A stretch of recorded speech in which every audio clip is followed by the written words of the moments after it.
Bienvenue à Entrejoue. Welcome to Entrejoue. This episode will be in English. Cet épisode va être en anglais. This is the show where we talk about music. We bring on music. We talk about music and we jam. It's a half interview, half jam session. It's really cool stuff. Right here, I have a guest.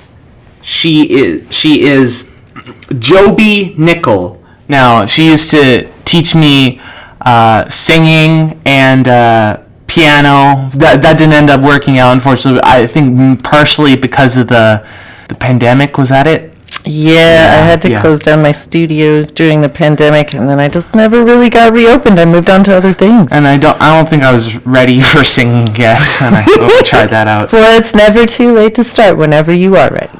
Yeah, it's great to have you on. Thank you. I'm happy to be here.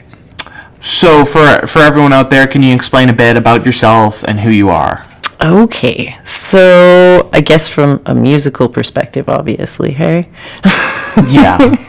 Well, I started playing music when I was real little. I guess I'm told I used to climb up on the piano bench when I was about 2 or 3 years old. And so then my mom put me into music lessons with a really fantastic instructor who's originally born in the States. Her name was Frances Shuard. And she taught kind of in the Edmonton area in Alberta, around where I grew up. And so I worked with her for a number of years till I was in my early 20s. And also had, some opportunity to work with other instructors through the Visionary College of Music in St. Albert. And then for a number of years, I played in bands. I played in bands from the time I was about 13 to the time I was about 28. What kind of band? All kinds. I was really lucky because I played keyboard, and so keyboard, there's a lot of keyboard in a lot of different types of bands. Yeah. So I got to play in rock bands. I got to play. I did dabble in guitar and vocals and some other things. So I got to play in metal bands. We had a progressive jazz band for a while. That was pretty hilarious. I played in a reggae band called Giraffe Aftermath. That was really fun.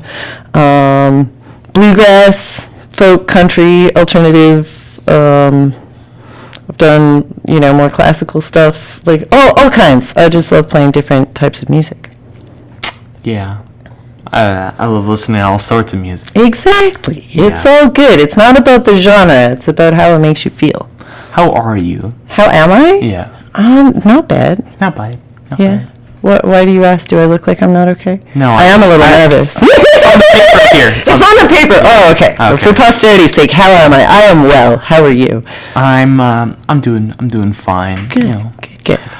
When did you decide to I think you might have already answered this question. When did you decide to start making music?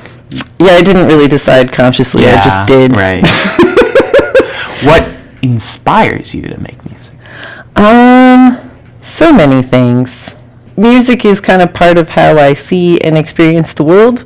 So I guess I see musical inspiration in, visuals. I see and I hear musical inspiration in just sounds, day-to-day sounds, birds singing, or the rhythm of something clicking on your car while you're driving. All kinds of things inspire me. And certainly, the work of others, both historically and present. There's a lot of great music that has been put out there, and there's a lot of great music that's coming out now, and I just love listening to what other people are doing, like yourself. I love listening to the stuff that you've been doing. I think it's really unique. Thanks. And really cutting edge in a time where so many things in music have already been done, and you were somehow every time I listen to your works, I'm a little bit surprised. I'm oh, that's new and different. It reminds me of things that I've heard before, but there's always something kind of new and unique and different, and very much just now.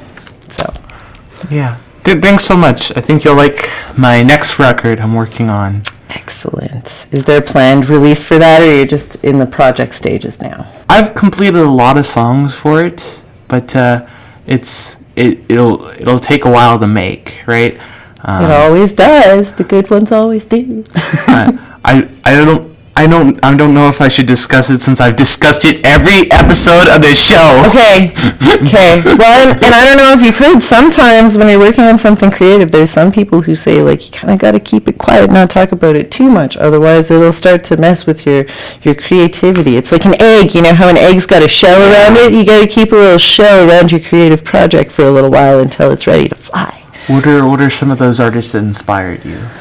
Oh, man. I grew up listening to like a lot of older country and blues kind of music. So my grandparents listened to a lot of like Hank Williams, John Prine, Stompin' Tom Connors, that sort of thing.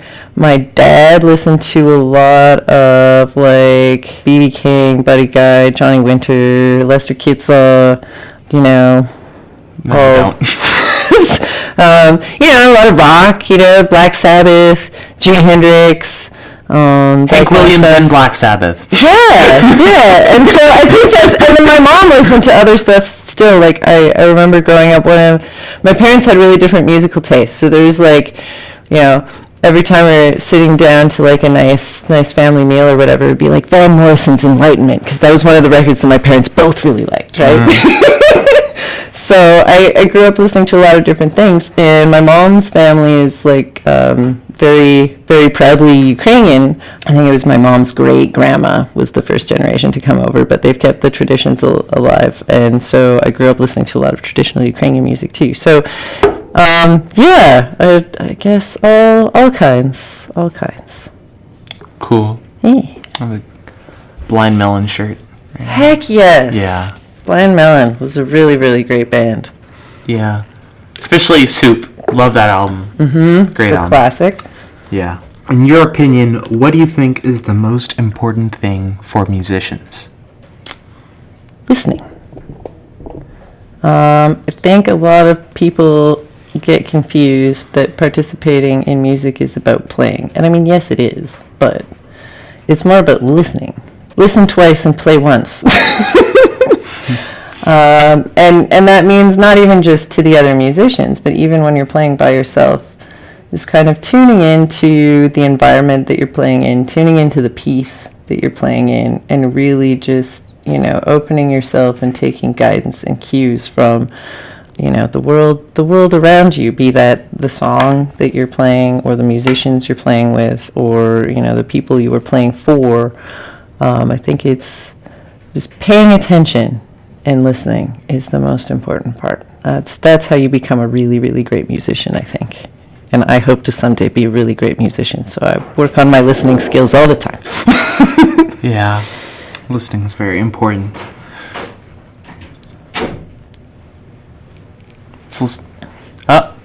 Whoa. There, right. Listening to that. The sound of silence. Shh, I'm trying to listen.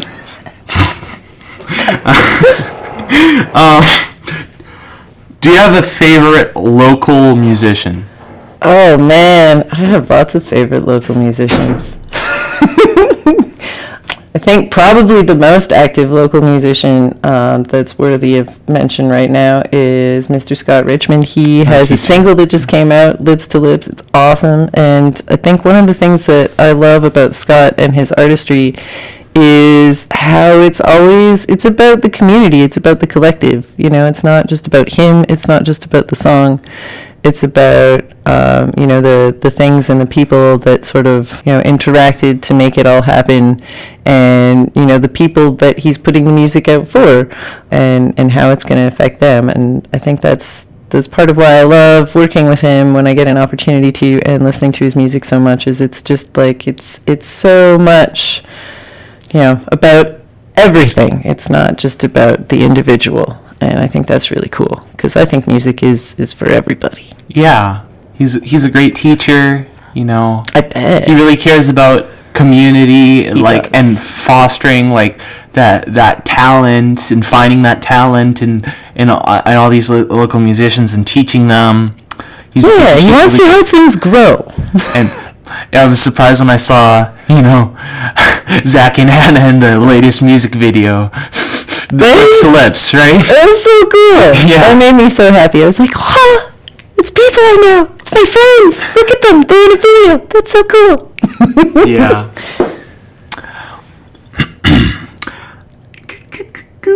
What have you been listening to recently? Honestly, not much. My life has been really, really busy the last couple of years, and there's a lot going on in my head. And so oftentimes when I'm kind of like by myself and in a position where like normally I would put on some music, I just kind of need it quiet. So I haven't been listening to too much, but I guess the thing that sort of keeps me in the music is I actually have a friend out in Vancouver, and we get together on the phone about once a month, and we each pick a song to show to each other. And I also have a friend around here, and we send messages back and forth, again, about every month or two, and we'll send like 3 songs that we think the other person would like. So I kind of stay in touch with music a little bit that way, but I guess the record I've been listening to the most at home is by the Black Pumas, and it's called, is it Colors? Hang on. The album cover is like 2 black pumas like circling each other, right? Hang on. I know because my grandpa listens to a lot of cool music. There's like certain grandpa core albums that I'll call it, and it's a good way. They're like sort of psychedelic rock releases, modern Yeah. I think it's called Touch the Sky is the album, but it's a great record. Yeah. It's like modern psychedelic rock releases from the late 2000s to the early 2010s with op art on them. That's Grandpa Core albums. So you got like Tame Impala and Django, Cage the Elephant. Those are Grandpa Core albums. Okay. So that's a lot of the stuff that I grew up with. I guess I must be a grandpa. I'm okay with that. No, my grandpa's cool. My mom says that my grandparents are like some of the hippest grandparents out there. Well, your mom's pretty cool, so I can only imagine that the coolness extends up the lineage. Thanks. Grandpa out there, yeah, I love you, man. Yeah. Hopefully you're listening. I don't know if you are, but that'd be nice. Do you like doing jam sessions? If so, what is your favorite part? Oh, yeah, I really like doing jam sessions. Actually, kind of the way I was raised musically was that music is for participating, not really for performing, is kind of the school of thought that I was raised under. And so for me, it's actually kind of weird to get up on a stage and like perform for people. I always feel like, we should all be standing on the floor together, like instruments in every hands, everybody singing along and just like having a big communal music party. That's my favorite way to do music. So I love jam sessions because that's basically what it is. And I think my favorite part about jam sessions is, they're not all like this. I've been to some pretty snooty jam sessions before.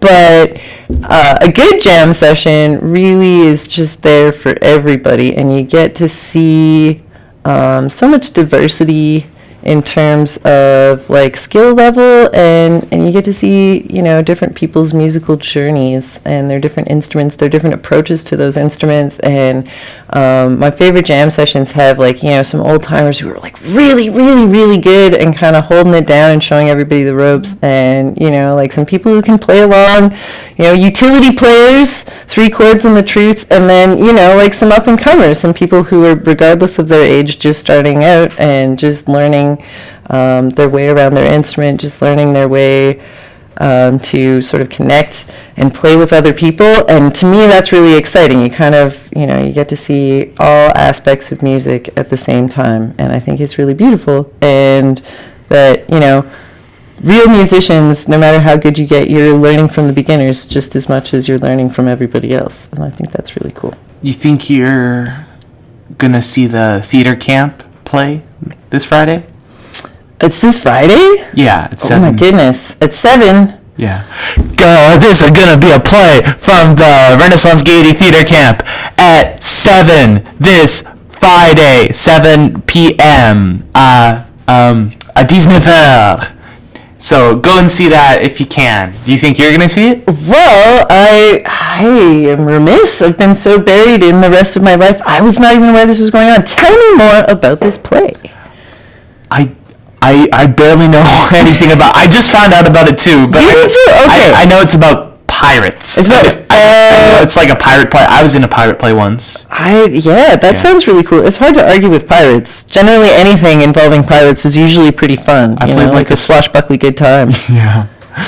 I played like a Smee character. Oh yeah. There seems to be a lot of pirate plays here in Gravelburg. You had like the Saskatchewan Pirates. There was a pirate play I was in. I think it might have been that one. There's Captain Claus. There's this one. So many pirates. Maybe because we are so landlocked here, we have like these dreams of the open sea because it's something that like maybe some of us have never seen. It's this distant romantic idea that's the opposite of where we live. Maybe that's why there's so many pirate plays. What do you think? I think it's because of that Arrogant Worm song, The Last Saskatchewan Pirate. That's fair. That's probably more likely. Yeah, much more plausible. Grandpa, great song, by the way. Grandpa just sent me a text. He is listening. He is listening. Hello, welcome, Grandpa. Holla, Grandpa, out there. Thanks a lot. Maybe don't send me another text though, because you can hear it on the radio. But I don't mind that first one. Thank you for that. Just like a quick kind of shout out to Grandpa again, because he's very, very, very awesome and supportive. And by the sounds of it, a profound influence on your musical explorations. Maybe. All right, one last question. Let's see. What is your least favorite genre of music? Oh my goodness.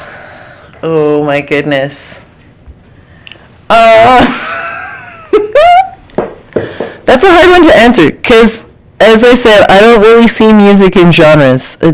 Genres can be helpful to try and describe it, but I'm not like I listen to country and I hate rock, or I listen to pop and I hate bluegrass kind of a person. I like them all. So it's hard to pick a least favorite genre, but I would say that I am generally not very much in love with genres that make a lot of use of synthesis, stuff that's primarily electronic and doesn't have much natural element to it is usually less appealing to me. And I guess if I had to pick a genre, I would say the AI genre. I really don't even get me started. I'll get us both into trouble on the radio. No, you won't. Talking about AI music. You won't. It sucks. It's just bad. It's just not good.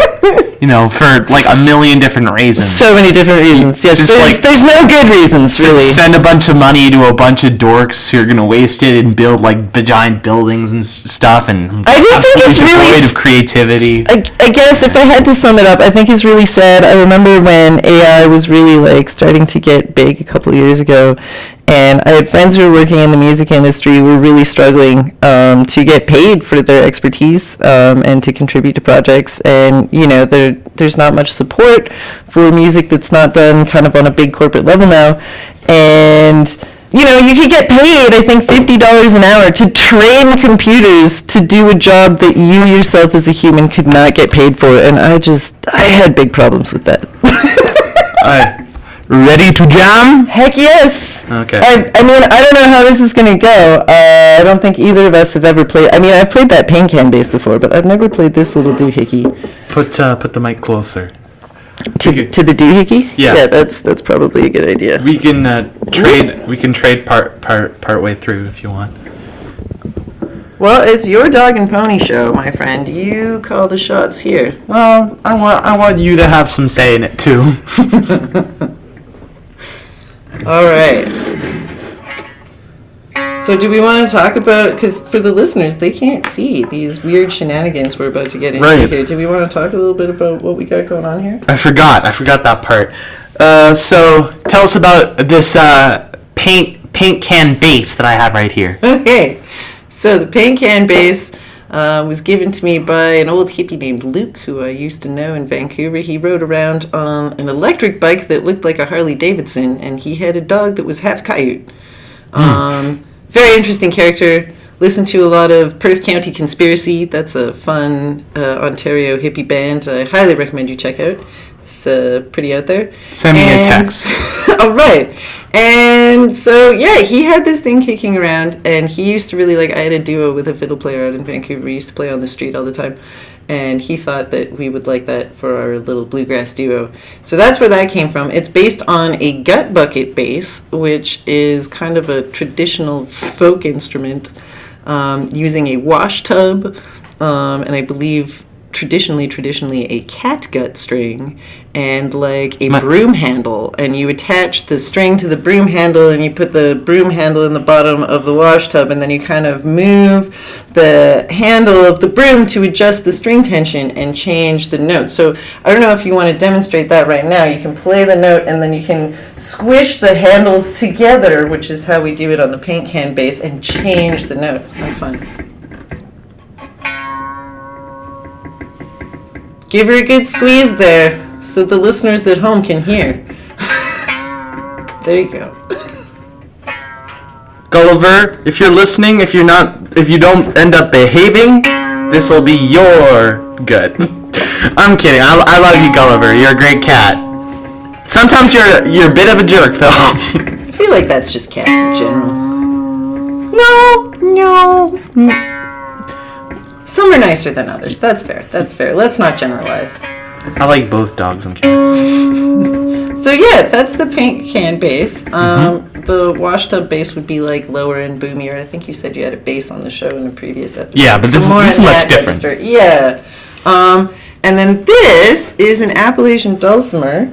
And so it's tuned in an open, an octave with a fifth. Oh, it's beautiful. Yeah, it's kind of cool here. And this top little string is actually a double string, and so that's, I neglected to bring a guitar pick, which I should have, is kind of to give the same sort of simulation as a mandolin. Mandolin strings are doubled up like that. Feels like something Cocteau Twins would use. Yeah. And so the interesting thing is, as you can see, the frets on this aren't really like a regular guitar. Yeah. They have some wackadoodle spacings. A bit more microtonal. And, well, actually it's modal. So, if you're into it, we can get into a little bit of music history and theory real quick here. Well, we have 14 minutes left, so that's plenty of time to play instruments we don't know how to play. Yeah. So Appalachian music, I feel like if I say it wrong, they might come for me. I think it's Appalachian. The Appalachians? Yeah, I think Appalachian is offensive in the wrong way. It's Appalachian is the correct. I'm not sure. Anyways, I hope I'm not offending anybody with my pronunciation, but that's a region in the southeastern United States. And from my understanding, the music there is characterized by sort of the intersection of more modern kind of country music and the African influence. The banjo is traditionally an African instrument, and that came over, and also the traditional Celtic music of the Scotch-Irish immigration to that area. And so that's kind of where the bluegrass sound sort of comes from. If you listen real carefully, it's got some, certainly some African and some European continental influence going on in there. So, and the Celtic music is often in something called modes, which is just a different approach to scales, used originally by the ancient Greeks and then kind of fell out of favor in the Renaissance periods. And so basically this is, I believe, in the Mixolydian mode. So that's if you took a C major scale, but you started playing it on a G. So all the same notes as a C major scale, but starting on the G. Wouldn't that just be a G major scale? No! Oh my god, I thought it was just whole step, half step, yeah! Whole step, half step. So but the Mixolydian mode is whole step, half step, whole step, half step, whole step. Oh, then there's another one. Isn't that crazy? So yeah, that's one extra note. Yeah, and so the modes sound kind of different than a major scale. So I'll just play through the frets here so you can get an idea of what I'm talking about. This is somebody here who just recently learned about keys. So, only learned about keys a month ago. Didn't know about how to do that before. This is cool.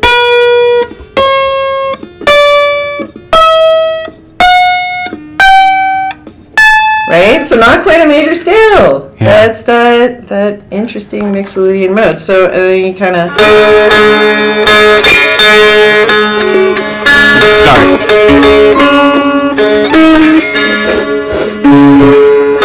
So I think we should be mostly in tune. I tried to tune these relatively. And then you've got some pan flutes over there too. Were you going to try and rock the pan flutes as well? Maybe saving those for later. Maybe if this doesn't work out. Okay. All right. Start us off.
You want to trade?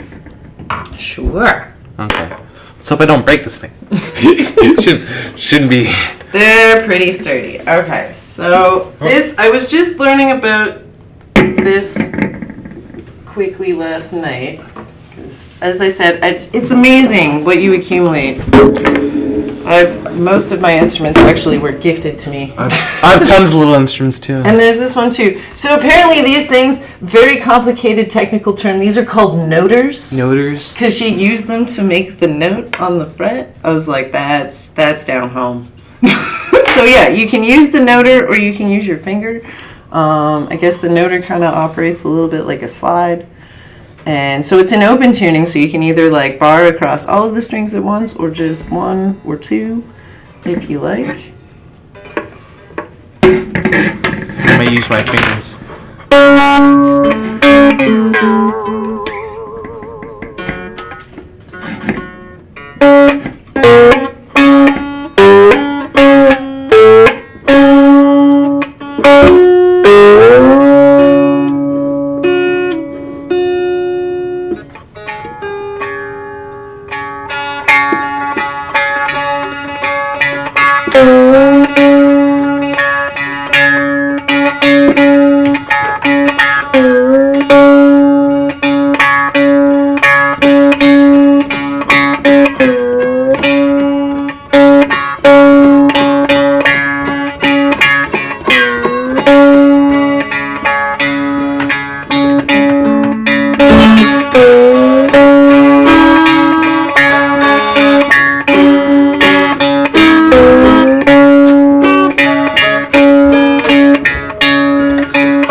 Can I hold it like this, like a guitar?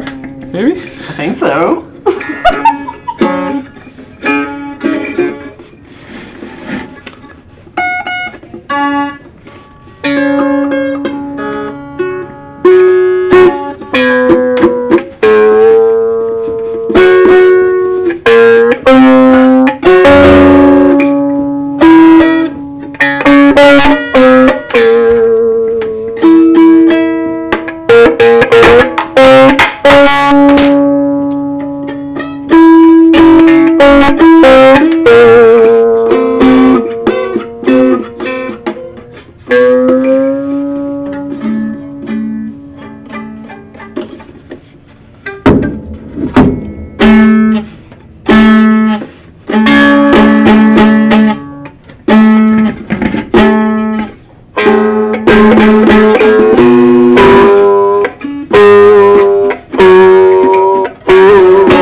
Acoustic bluegrass chill wave, only on CFRG. Acoustic bluegrass chill wave. Oh my god! Watch this guitar solo.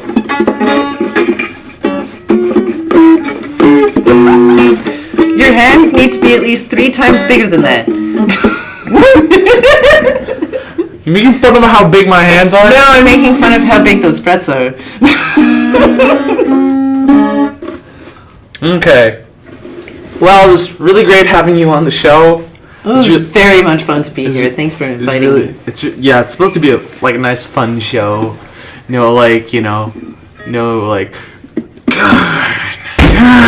playing in the wrong key. No, none of that. No. Yeah. It's called. I heard a fun quote once. It's called playing music, not working music. Yeah. And we definitely played here today. Anyways, thanks so much. It was really great having you on. Thanks for having me. Yeah. Good luck with the new record. I can't wait to hear it. Thanks. Yeah. Thanks so much. That was Jobi Nichol, everybody. Up next is a song by the Violent Femmes. Yeah. Machine, chosen by my father, and he has great taste because it's Machine by Violent Femmes, literally one of the best songs ever. So I'm gonna play it. So 20 minutes of music that I chose myself, right? Right on. If you hear any music that sounds bad after that, that's because I didn't pick it. Hot tracks coming right up. Yeah. Bye.